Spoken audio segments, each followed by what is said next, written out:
Hey everybody, this is Josh. We're going to go ahead and redo the Tactical 1022 video again. This time offering you hopefully enough light so you can see every possible detail. And I'm going to try to make this quick. So here we go. Starting with the stock. I got a Butler Creek foldable stock. Goes all the way to there, and it's actually covered by that part, which we'll get to later. That's about $75. You can pay more or less. It's pretty handy. I've got a Ruger firing assembly. They call it a trigger guard. Won't go into any more detail than that. That's like $30. I did change out one part of that. There's a part from Volquartsen that turns the 1022 bolt into a more logical disengaging the lock system.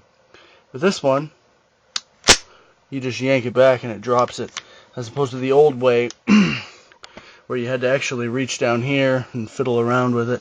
You can actually do that yourself with a very minimal amount of machining. That part was like $10. Power Custom titanium bolt handle with also stainless steel internal parts. That's about $40. I've got two different Leaper scopes there. Well, I call them scopes. The top one is a red-green aim point, just a dot. You can pick the intensity and pull the trigger and it puts the hole where the dot is. And the one that's mounted there is a 6-power mil-dot varmint scope. It's super accurate. They both run about $25-30. They're real inexpensive, very good quality scopes. Much better than what you'd get if you bought a Bushnell for $25 or $30. Or the $15 or $20 Tascos. And you can use both of those on full-size guns too, not just on 1022s or 22s. Let's see. You got a UTG tactical rail. They call it a commando rail or various other things. Basically, it adds 65 slots, including the top scope rail, where you can mount anything you want. And on the side here, you see these rubber things. They pop off, and you get more rails, but you get a lot better grip that way. Also, one all the way at the front for a foregrip, which I don't have. I got a sling, pretty generic. The rail itself, quad rail, is $45. Got three different kinds of 1022 magazines here. Got the Butler Creek 25 rounders, and I have them together, so then you get 50 rounds. Then I got the Butler Creek 10 round magazines.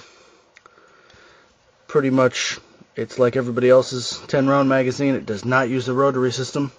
Then I've got the Ruger magazine. This one does use the Ruger's patented, I think, leastways it's pretty rare, rotary magazine system. It's extremely reliable, much better than any of the aftermarket magazines.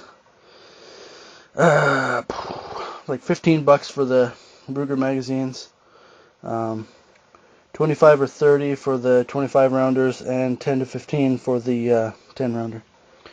I got a clamp-on barrel bipod. It is very good. This one I've only used with my 1022, and that's the only thing I've ever used it on. And it's never given me any problems. You just got to make sure when you put it on and you go into using it that it's tight. Excuse me.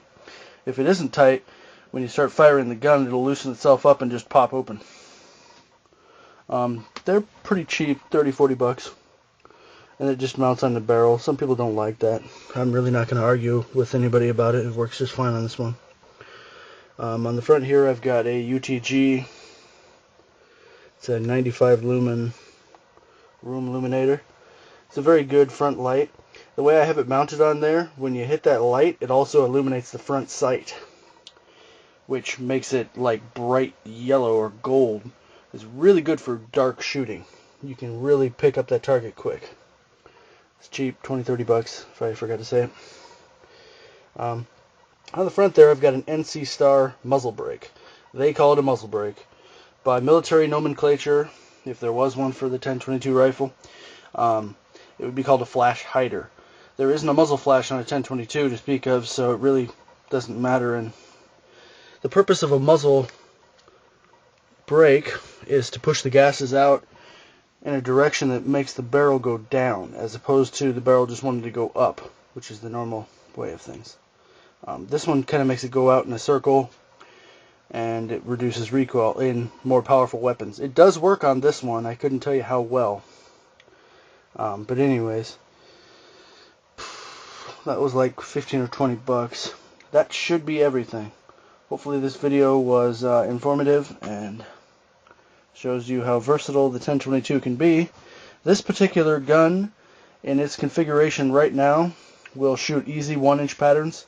If I throw the bipod on and put it in a resting position, it'll shoot sub 3/4 inch patterns all day long.